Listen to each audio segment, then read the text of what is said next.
आज परछाई ने पूछ ही लिया क्यों चलती हो मेरे साथ। आज परछाई से पूछ ही लिया क्यों चलती हो मेरे साथ। परछाई ने भी हंसकर कहा और है ही कौन तेरे साथ। नमस्कार, मैं दीपक कुमार सोनी आप सबका दीपक जीएस एकेडमी में बहुत बहुत स्वागत करता हूं। जिस प्रकार से हम लोग झारखंड सीरीज की श्रृंखला को लेकर चल रहे हैं, झारखंड जीएस की श्रृंखला को लेकर चल रहे हैं, ठीक उसी प्रकार से हम लोग मॉडर्न हिस्ट्री की श्रृंखला को भी गति दे रहे हैं और मॉडर्न हिस्ट्री की श्रृंखला को भी लेकर चल रहे हैं। दोस्तों, आज उसी कड़ी में हम लोगों ने शुरू किया था औपनिवेशिक भारत की नीतियों का। ब्रिटिश सरकार ने जिन जिन नीतियों को लाया, जिन जिन तरीकों को, जिन जिन नियमों को लागू किया, उनके बारे में पढ़ रहे हैं। आज उसी कड़ी में उनके राजस्व नीति के बारे में पढ़ेंगे। अगर आपने पिछला वीडियो नहीं देखा है तो आप इसके डिस्क्रिप्शन के लिंक में जाएं दोस्तों, वहाँ पर आपको सारा का सारा प्ले लिस्ट वगैरह मिल जाएगा, चाहे झारखंड की क्लास का हो या तो फिर मॉडर्न हिस्ट्री की क्लास का हो, सारा का सारा प्ले लिस्ट मिल जाएगा। आप समर्थन करें, आगे इसी प्रकार से पॉलिटिकल साइंस, इकोनॉमिक्स वगैरह की कक्षाएं आपको रेगुलर तौर पर दी जाएंगी, है ना। आप बहुत ज़्यादा से ज़्यादा समर्थन करें और एक तरह से इस चैनल को बढ़ाने में मदद करें दोस्तों, है ना। आइए जानते हैं आज हम लोग राजस्व नीतियों के बारे में, उन राजस्व नीतियों के बारे में जिसके बदौलत अंग्रेजों ने अपार धन संपदा क्या कर ली, अपने पास जमा कर ली। आज हम लोग कुछ राजस्व नीतियों के बारे में जानेंगे और कुछ कृषिगत पद्धतियों के बारे में जानेंगे कि अंग्रेजों के समय कौन कौन सी कृषिगत पद्धतियां लागू थी। दोस्तों, आइए जानते हैं पहली राजस्व नीति के बारे में, जिसका नाम था अस्थाई बंदोबस्त व्यवस्था, है ना। सबसे पहले अगर इसकी पृष्ठभूमि को समझें तो थोड़ा सा ध्यान रखिएगा, है ना। पृष्ठभूमि को समझें। देखिए, 1757 के पलासी के युद्ध के बाद और 1764 के बक्सर के युद्ध के बाद, बहुत अच्छे से आपको, अगर ये सब नहीं मालूम है आपको तो आप डिस्क्रिप्शन में लिंक दिया हुआ है, आप जाकर देखें वहाँ। 1757 के पलासी के युद्ध के बाद और 64 के बक्सर के युद्ध के बाद अंग्रेज एक नई शक्ति के रूप में उभरे। और अंग्रेज एक जो नई शक्ति के रूप में उभरे ना दोस्तों, है ना, तो इनको एक तरह से तो आपको मालूम ही है कि बक्सर के युद्ध के बाद इलाहाबाद की प्रथम संधि के तहत इनको क्या मिल गई थी, बंगाल, बिहार और उड़ीसा की दीवानी मिल गई थी। यानी बंगाल, बिहार और उड़ीसा में क्या कर सकते थे, ये टैक्स कलेक्शन कर सकते थे, टैक्स को कलेक्ट कर सकते थे, है ना। और उसी पद्धति में ये अस्थाई बंदोबस्त व्यवस्था लाया गया था। अब समझिए कि अस्थाई बंदोबस्त व्यवस्था की पृष्ठभूमि क्या थी। जैसे फॉर एग्जांपल अगर मैं समझाना चाहूँ आपको, समझिए, फिर तो मैं इसको बताऊंगा ही। आप समझिए कि जैसे सपोज कीजिए कि अंग्रेज तो विदेशी है और वो लोग अनपढ़ किसान से जाकर बोलेंगे। उस समय के किसान जो होते थे बेचारे खेती बाड़ी करते थे बेचारे, है ना, उतना शिक्षा का विस्तार नहीं था दोस्तों, है ना। अनपढ़ किसान से जाकर बोलेंगे कि भाई अब हमने पलासी का युद्ध जीत लिया, हमने बक्सर का युद्ध जीत लिया और क्या कीजिए, आप हमको टैक्स दे दीजिए। अब टैक्स आपको बंगाल के नवाब को नहीं देना है, अब टैक्स आपको मुगल बादशाह को नहीं देना है, अब टैक्स आपको किसको देना है, हमको देना है ना। तो क्या किसान इस बात को मानते कि एक विदेशी जो है वो हमसे टैक्स कलेक्ट कर रहा है और हम टैक्स दे रहे हैं? आखिर विदेशियों का अधिकार क्या है, इन फिरंगियों का अधिकार क्या है जो हमसे टैक्स कलेक्ट करें, है ना। इसीलिए ब्रिटिश सरकार ने ईस्ट इंडिया कंपनी में क्या किया, ईस्ट इंडिया कंपनी ने अस्थाई बंदोबस्त व्यवस्था लाया, जिसको परमानेंट सेटलमेंट पॉलिसी भी कहते हैं, अस्थाई बंदोबस्त व्यवस्था। अब समझिए अस्थाई बंदोबस्त व्यवस्था के बारे में कुछ पॉइंट के बारे में चर्चा कर लेते हैं, उसके बाद इसका चर्चा करेंगे। ये फिजियोक्रेटिक आइडियोलॉजी पर आधारित है। फिजियोक्रेटिक आइडियोलॉजी का अर्थ है, देखिए, तीनों की तीनों जो आपको व्यवस्थाएं दिख रही होंगी, अस्थाई बंदोबस्त व्यवस्था, रैयतवाड़ी व्यवस्था और यहाँ पर महालवाड़ी व्यवस्था, यहाँ पर समझिएगा कि तीनों के तीनों जो व्यवस्थाएं आपको दिख रही होंगी दोस्तों, है ना, ये तीनों की तीनों व्यवस्थाएं किसी न किसी सिद्धांत पर आधारित थी, है ना। उसी कड़ी में क्या है, अस्थाई बंदोबस्त व्यवस्था फिजियोक्रेटिक सिद्धांत पर आधारित थी, आइडियोलॉजी पर आधारित थी, ये दार्शनिक सिद्धांत पर आधारित थी, है ना। अगर बात करें कि इसका पहला मॉडल किसने तैयार किया था, तो यूरोप के फिलिप फ्रांसिस ने तैयार किया था। यूरोप में सबसे पहले अस्थाई बंदोबस्त व्यवस्था का एक तरह से ट्रायल किया गया था और फिलिप फ्रांसिस इसका प्रतिपादक हैं। इन्होंने पहला मॉडल तैयार किया था, कहाँ, अस्थाई बंदोबस्त व्यवस्था। बात करें कि भारत में इसको लागू किसने किया, तो लॉर्ड कॉर्नवालिस ने 1793 में, जैसा कि आप यहाँ देख सकते हैं कि लॉर्ड कॉर्नवालिस ने 1793 में इस व्यवस्था को लागू किया। अब देखिए लॉर्ड कॉर्नवालिस ने क्या किया, इस व्यवस्था को समझने के लिए, इस व्यवस्था को करने के लिए लॉर्ड कॉर्नवालिस बोला कि यार टैक्स वैक्स कलेक्शन करने जाते हैं, किसान लोग देवे नहीं करता है, फिरंगी फिरंगी बोल के लठिए से उड़का के भगा दे रहा है ना। तो इस परिस्थिति में लॉर्ड कॉर्नवालिस ने अपने दो बड़े प्रसिद्ध विद्वानों को बोला, दो बड़े फिलोसफर थे, बहुत अच्छे दार्शनिक थे बेचारे, दोनों को बोला। एक थे, देखिए यहाँ पर दिख रहा होगा आपको, जेम्स ग्रांट, और एक थे जॉन सोर, है ना, जॉन सोर। ये आगे चल के वाइसराय भी बनेंगे, आपको बताया जाएगा, सब गवर्नर जनरल और वाइसराय पढ़ाया जाएगा। संपूर्ण कक्षाएं यहाँ दी जाएंगी दोस्तों, आप ज़्यादा से ज़्यादा समर्थन करें और मेरे हौसले को बुलंद करें, है ना। जेम्स ग्रांट समिति बनाई गई और जॉन सोर समिति बनाई गई। जेम्स ग्रांट समिति, देखिए ये पूरी कक्षाएं जो हैं आपकी जो तैयारी करवाई जा रही है, ये फुल्ली बेसिस है आपके बीपीएससी, जेपीएससी और निम्न स्तर के एग्जामों पर। किसी भी टॉपिक में कोई भी ऐसा चीज़ नहीं छोड़ा जा रहा है जिसके लिए आपको हानि हो, इसलिए आप इसको शेयर करें और ज़्यादा से ज़्यादा समर्थन करें दोस्तों, है ना। देखिए जेम्स ग्रांट समिति ने क्या कहा कि ब्रिटिश सरकार को क्या करना चाहिए कि सीधा किसानों के बीच में जाकर के और किसानों से टैक्स कलेक्ट करना चाहिए, जो अभी ब्रिटिश सरकार करती है ना। लेकिन जॉन सोर ने क्या कहा, देखिए जमींदारों का इसमें कोई भूमिका नहीं था, है ना, सीधा सीधी। जेम्स ग्रांट से जब पूछा गया कि आपने अपने मॉडल में क्या रखा, जमींदारों को रखा क्या, है ना, तो जेम्स ग्रांट ने बोल दिया कि हुजूर जमींदारों को हमने नहीं रखा, जमींदार को रखने से हानि ही होगा, उनको टैक्स देना पड़ेगा और हो सके तो जमींदार और हम लोगों से भी आगे बढ़ जाए, ये बाद में दिक्कत का सबब बन सकता है ना। इसलिए क्या किया गया कि जेम्स ग्रांट समिति ने क्या किया कि जमींदारों को अपने रिपोर्ट में शामिल नहीं किया, बोले नहीं जमींदारों का कोई हक नहीं होगा मेरे रिपोर्ट के अनुसार। और जॉन सोर समिति ने क्या किया, देखिएगा ध्यान से समझिएगा इस बात को, क्योंकि जॉन सोर समिति का रिपोर्ट ही लॉर्ड कॉर्नवालिस लागू करेंगे 1793 में, है ना। जॉन सोर समिति ने क्या किया, देखिए जो जॉन सोर समिति आपको समझा रहे हैं ना, वही अस्थायी बंदोबस्त व्यवस्था है, ध्यान में रखिएगा इसको, है ना। जॉन सोर समिति ने क्या किया दोस्तों कि जॉन सोर समिति ने कहा कि हुजूर अगर हम लोग डायरेक्ट किसानों से इंटरेक्ट होते हैं, समझिए आप इस बात को, डायरेक्ट किसानों से इंटरेक्ट होते हैं तो उनको लगेगा कि हम बाहरी व्यक्ति हैं और वो हमको टैक्स नहीं देंगे, मारपीट भी होगा, बहुत ज़्यादा अस्त्र शस्त्र भी खर्चा होगा, एक तरह से विलन तो ऐसे है ही और भी विलन बन जाएंगे, है ना। इसलिए हम लोग क्या करते हैं कि इस टैक्स कलेक्शन के बीच में, आप समझिए ये ब्रिटिश सरकार है, ये ब्रिटिश सरकार और ये है किसान, फार्मर, है ना, हमारे और इनके बीच में जमींदारों को लाया जाए। किसको लाया जाए, जमींदारों को लाया जाए।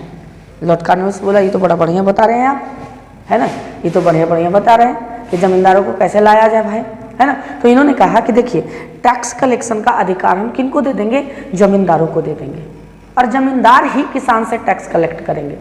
लॉर्ड कॉर्नवालिस बोले कि अरे ये कैसे हो जाएगा, है ना। इधर जेम्स ग्रांट वो बोल रहा था कि खतरनाक किस्म से तुम कैसे बोल रहा है, क्या जमींदार टैक्स कलेक्ट करेंगे, जमींदार तो उन्हीं के वंश के हैं, उन्हीं के समुदाय के हैं, वो भी भारतीय वो भी भारतीय, क्या जमींदार टैक्स कलेक्ट करेंगे, है ना। जॉन सोर बोला अरे पगला पहले चुप तो रहो, पहले सुन तो लो कि हम बोल क्या रहे हैं, है ना। जॉन सोर ने कहा कि हम क्या करेंगे हुजूर, जमींदारों को क्या करेंगे, जमींदारों को टैक्स कलेक्शन का 11% हिस्सा दे देंगे और 89% कहाँ रखेंगे, ईस्ट इंडिया कंपनी में रखेंगे। आ रहा बात समझ में आपको। जॉन सोर समिति ने कहा जॉन सोर समिति ने कहा दोस्तों कि हम टैक्स कलेक्शन का क्या करेंगे, 11% हिस्सा किसको दे देंगे, कि जमींदारों को दे देंगे, क्योंकि उन्होंने टैक्स कलेक्ट किया होगा, है ना। 11% दे देंगे और बाकी 89% हिस्सा वो ईस्ट इंडिया कंपनी के पास आएगा। आपको याद रखना है कि ये 89% हिस्सा का मतलब 10/11 होगा और 11% का मतलब 1/11 होगा। आपसे क्वेश्चन ये भी पूछा जा सकता है कि 10/11 हिस्सा, है ना, 10/11 हिस्सा किस व्यवस्था के तहत ईस्ट इंडिया कंपनी रखती थी, तो अस्थाई बंदोबस्त व्यवस्था के तहत रखती थी। और 1/11 हिस्सा किसको जाता था, वो जमींदारों को जाता था जो टैक्स कलेक्शन करते थे। अब देखिए इन्होंने दिमाग कितना खतरनाक लगाया, इन्होंने दिमाग लगाया कि जमींदार जब जाते थे किसानों से मांगने, वो उनकी भाषा में बात करते थे, समझा बुझा के बाबू बाबू मैया मैया कर करके, और उसके बाद क्या किया जाता था, उनसे टैक्स कलेक्ट कर लिया जाता था। अब टैक्स कलेक्शन तो होने लगा गर्दा, ईस्ट इंडिया कंपनियों को भी लगा कि वाह यह अस्थायी बंदोबस्त व्यवस्था बड़ा खतरनाक है। याद रखिएगा जॉन सोर समिति की रिपोर्ट को ही 1793 में क्या किया था, लॉर्ड कॉर्नवालिस ने लागू किया था। अब देखिए इसमें सबसे बड़ी समस्या क्या आई कि जमींदार तो भारतीय ठहरे, है ना, जमींदार भारतीय ठहरे और किसान भी भारतीय ठहरे, उतना ज़्यादा वो कहर नहीं ढाते थे उन पर जितना ज़्यादा ब्रिटिश ईस्ट इंडिया कंपनी ढाती थी, है ना।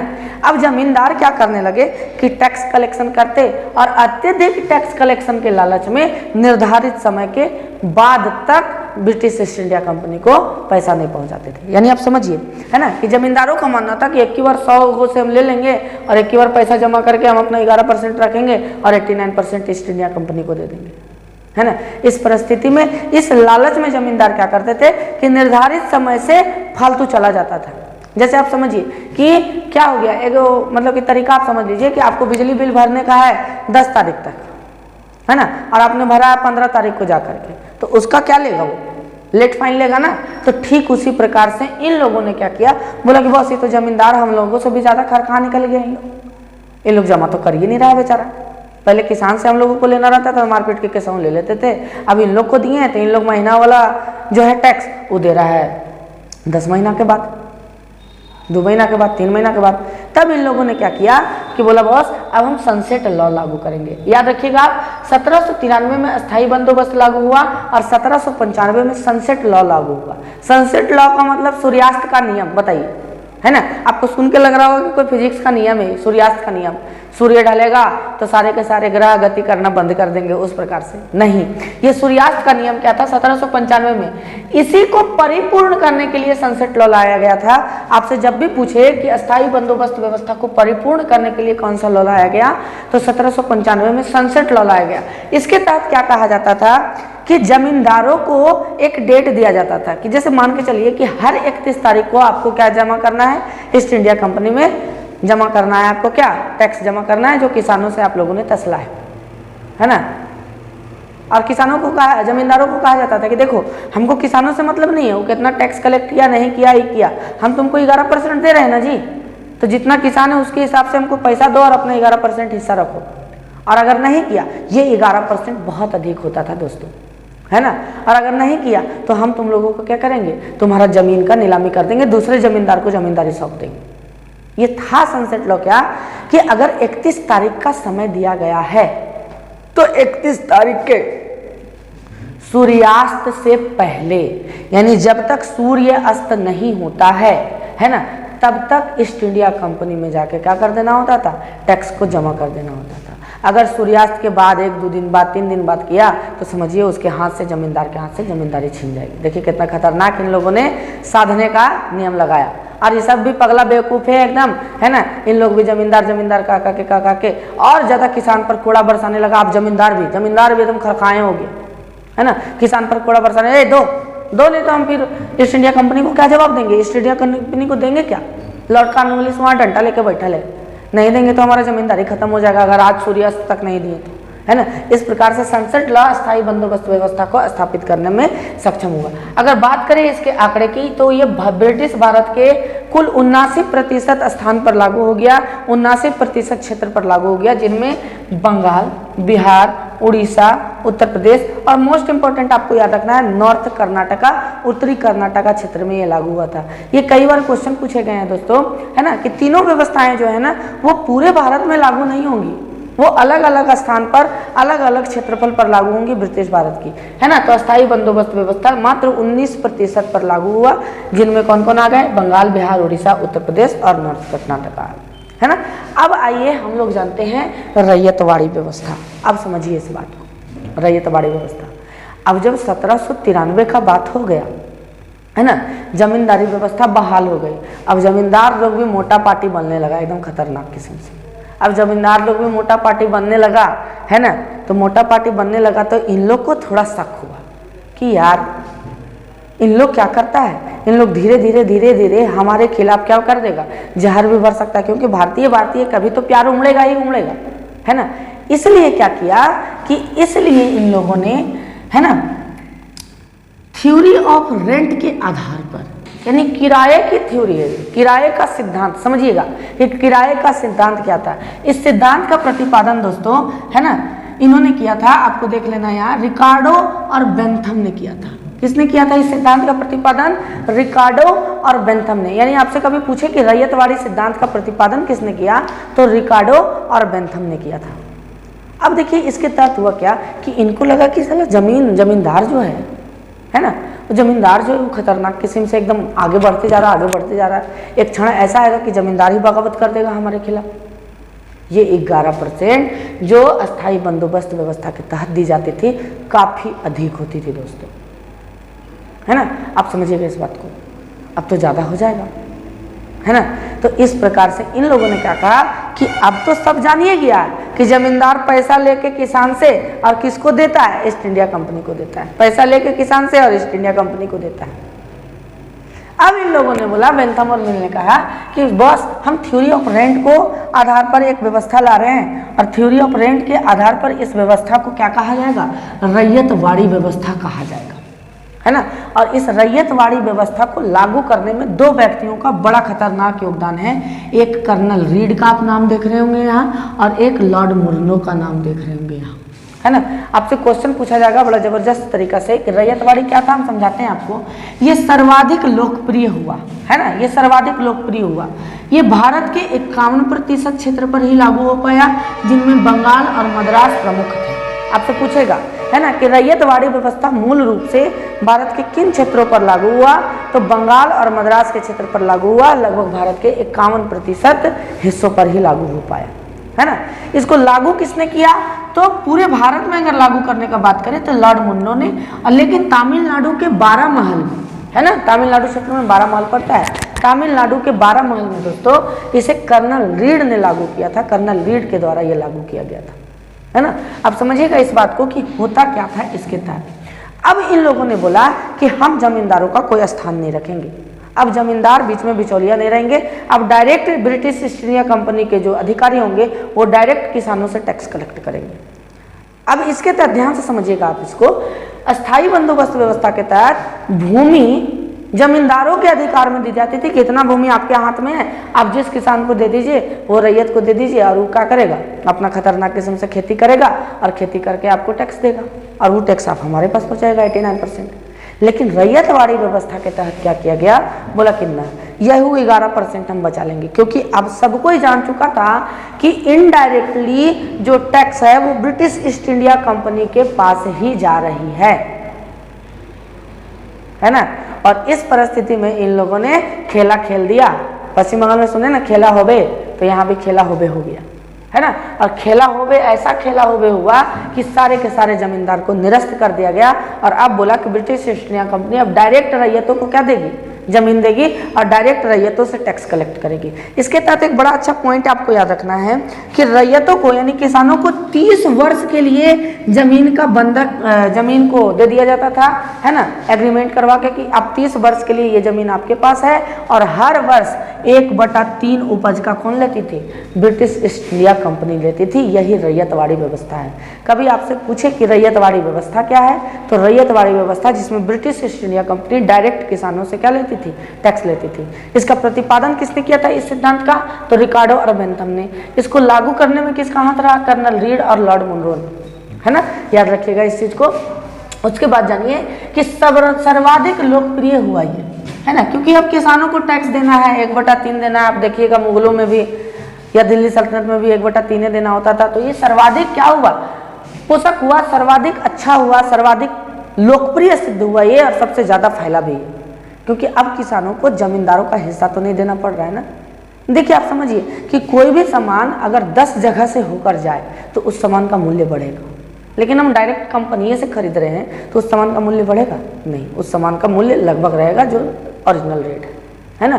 तो वही चीज़ यहाँ पर भी हुआ दोस्तों कि रैयतवाड़ी व्यवस्था के तहत 30 वर्ष के लिए जमीन डायरेक्ट रैयतों को अब दिया जाने लगा, और 1/3 उपज उन लोगों से टैक्स के रूप में लिया जाने लगा, है ना। अगर 60 किलो गेहूं हो तो 20 किलो गेहूं अब किसका होगा, ब्रिटिश ईस्ट इंडिया कंपनी का। 40 किलो गेहूं किसका होगा, किसानों का, है ना, याद रखिएगा। आइए तीसरी व्यवस्था के बारे में जानते हैं, महालवाड़ी व्यवस्था। देखिए बेसिकली महालवाड़ी व्यवस्था कोई वैसी व्यवस्था नहीं है, लेकिन फिर भी आपको जानना चाहिए यहाँ पर कि महालवाड़ी व्यवस्था क्या थी। ये रैयतवाड़ी का एक विस्तृत रूप था। आप जानिएगा ये किस विचारधारा पर था तो उपयोगितावादिता के विचारधारा पर यह निर्भर था। ये भारत के लगभग 30% क्षेत्र पर क्या हुआ, लागू हुआ। इसके प्रतिपादक कौन थे दोस्तों, तो बेंथम और मिल थे, है ना। अब देखिए इसको लागू करने का जो श्रेय जाता है, अगर आपसे कभी पूछे कि रैयत महालवाड़ी व्यवस्था को लागू करने का श्रेय किसको जाता है या किसको जाता है, तो हॉल्ट मैकेंजी को। किनको जाता है, हॉल्ट मैकेंजी को इसको लागू करने का श्रेय जाता है। अब समझिएगा इस बात को कि रैयतवाड़ी व्यवस्था क्या थी। देखिए पहले क्या होता था कि पहले डायरेक्ट किसानों से ब्रिटिश ईस्ट इंडिया कंपनी क्या करती थी, टैक्स कलेक्ट करती थी, है ना। अब इन लोगों को होने लगा दिक्कत, क्योंकि ब्रिटिश ईस्ट इंडिया कंपनी के बाद पास अधिकारियों की संख्या बड़ा कम थी, अंग्रेज अधिकारियों की, है ना। और रैयतवाड़ी का मतलब ही तो था दोस्तों कि direct British east India company किससे कांटेक्ट करे, तो वो रैयतों से करे, है ना।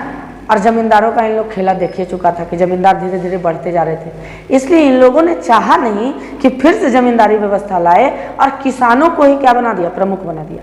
ये लोग किए क्या महालवाड़ी के तहत कि 3 और 4 गांवों को संयुक्त रूप से मिला दिए और उसमें से जो प्रमुख किसान होते थे या किसानों का समूह 4 गो 5 गो, जैसे मान लीजिए कि 4 गो गांव का, आप समझिए इस बात को कि 4 गो गांव है, 1 2 3 4 गो गांव को मिलाया और चारों गांव से एक बड़े इज्जतदार किसान को लिया, इससे भी इससे भी इससे भी, और ये चारों को क्या कर दिया, इस चारों गांव का महाल नियुक्त कर दिया, संयुक्त महाल इसको बोलिए, है ना। चारों किसानों को, जो समृद्ध किसान होते थे उनको महाल नियुक्त कर दिया, जिनकी बातों को कोई और किसान काट ना सके, है ना।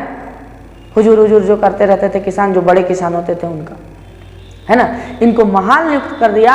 और जो महाल नियुक्त कर दिया उन्हीं को बोला कि अब टैक्स किसको कलेक्ट करना, आप लोगों को कलेक्ट करना है, और आप लोगों को कलेक्ट करने के एवज में आपके टैक्स में क्या हो जाएगी, माफ़ी हो जाएगी। इन चारों के टैक्स में क्या हो जाता था, माफ़ी हो जाता था, और बाकी टैक्स इन लोग कलेक्ट कर देते थे, है ना। यानी कि यही घटना हो गया दोस्तों, हींग लगे ना फिटकिरी रंग चोखा वाला हिसाब हुआ, है ना, कि ना 11% देना पड़ रहा है जमींदारों को और ना ही क्या करना पड़ रहा है, ना ही इनका पैसा जा रहा है। बस 4 गो का क्या कर देते थे, टैक्स माफ कर देते थे, और महालों का टैक्स माफ कर देते थे, और सारा टैक्स कलेक्शन का जिम्मा किसको दे दिया, महालों को दे दिया।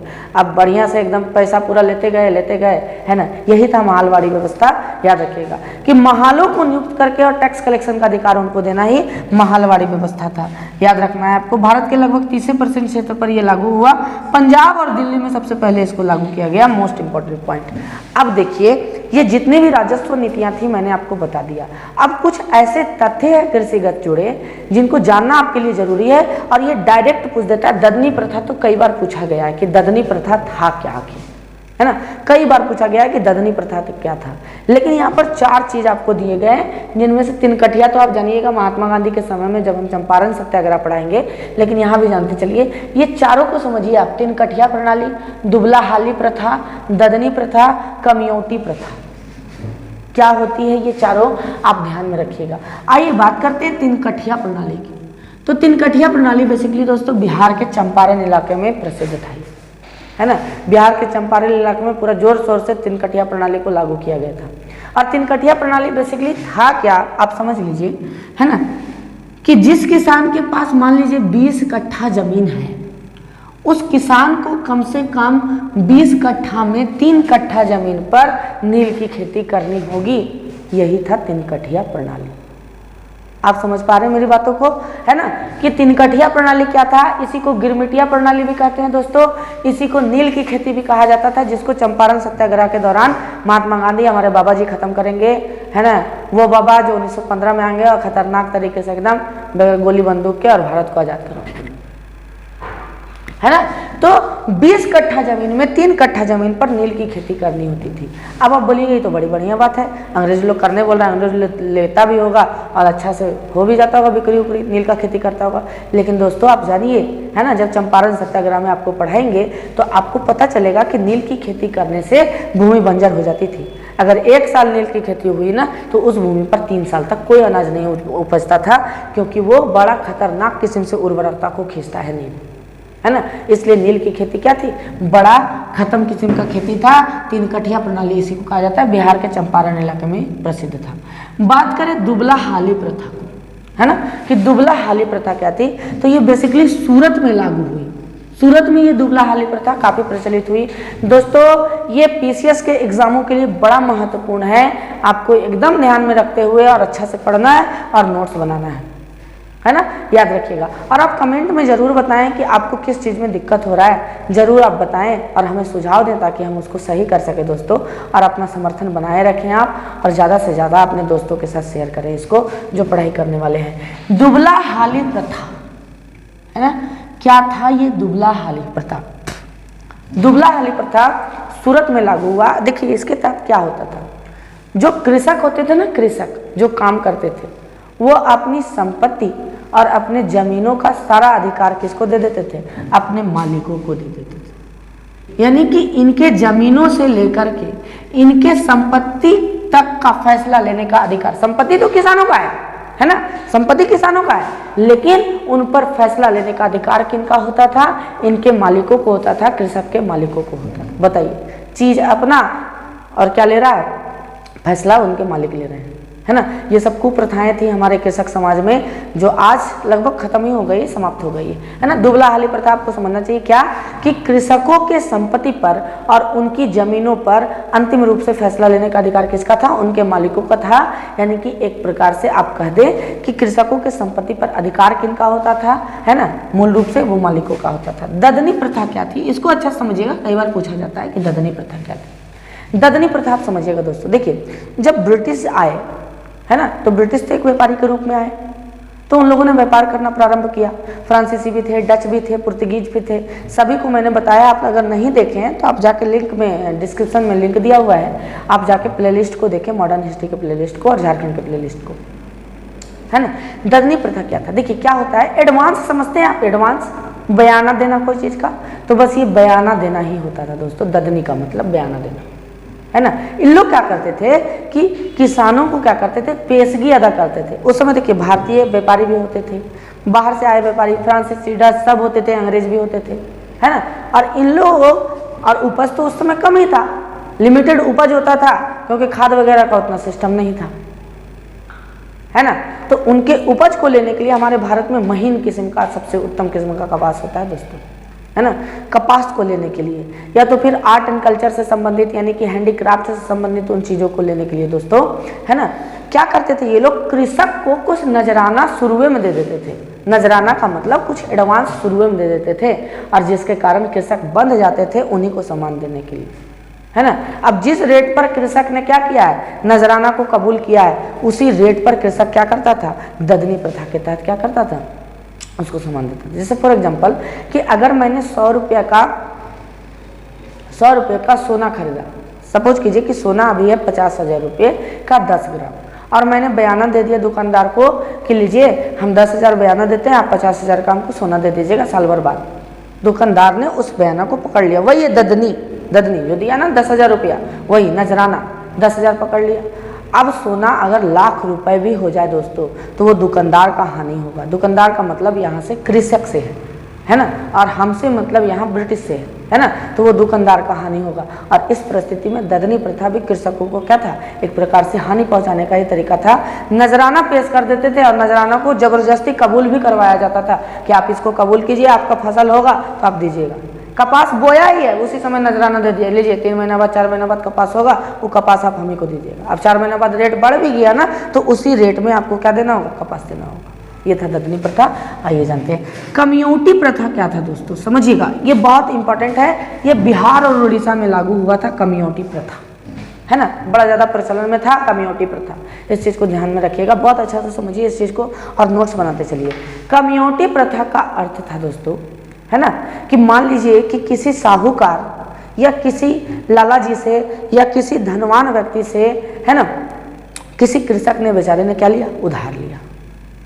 अब जब उधार लिया तो आप लोग जानबे करते हैं ना, है ना, पहले का पिक्चर में भी आप देखे होंगे कि लाला मुझे 10 रुपए दे दे, लाला मुझे 100 रुपये दे दे, बेटी का ब्याह करना है वाला, है ना।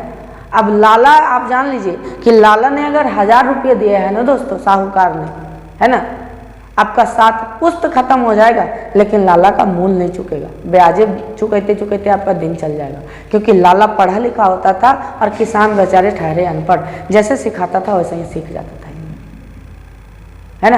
अब देखिए इस कम्युनिटी प्रथा में किसान थक जाता था बेचारा, बोलता था कि मैं अब आपका ऋण का ब्याज नहीं चुका पाऊंगा, है ना। तो इस प्रथा में क्या होता था कि ऋण के ब्याज के एवज में दोस्तों, या ऋण के एवज में आप समझ लीजिए कर्जे के एवज में, है ना, उस कृषक परिवार को जीवन भर उस साहूकार के यहाँ क्या करना पड़ता था, एक तरह से कमियां के रूप में काम करना पड़ता था। कमियां कृषक इनको कहा जाता था। कमियां समझते हैं, आज भी एक प्रकार से गाली के रूप में इसको दिया जाता है, तुम मेरा कमियां है कार्य।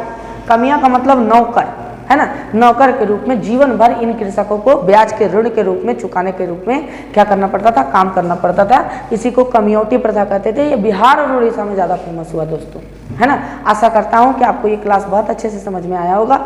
और मॉडर्न हिस्ट्री के सभी वीडियोज़ को देखने के लिए आप डिस्क्रिप्शन में लिंक दिया गया है, उसको ज़रूर क्लिक करें और ज़्यादा से ज़्यादा समर्थन करें। धन्यवाद, दुआओं में याद रखिएगा। बहुत बहुत धन्यवाद।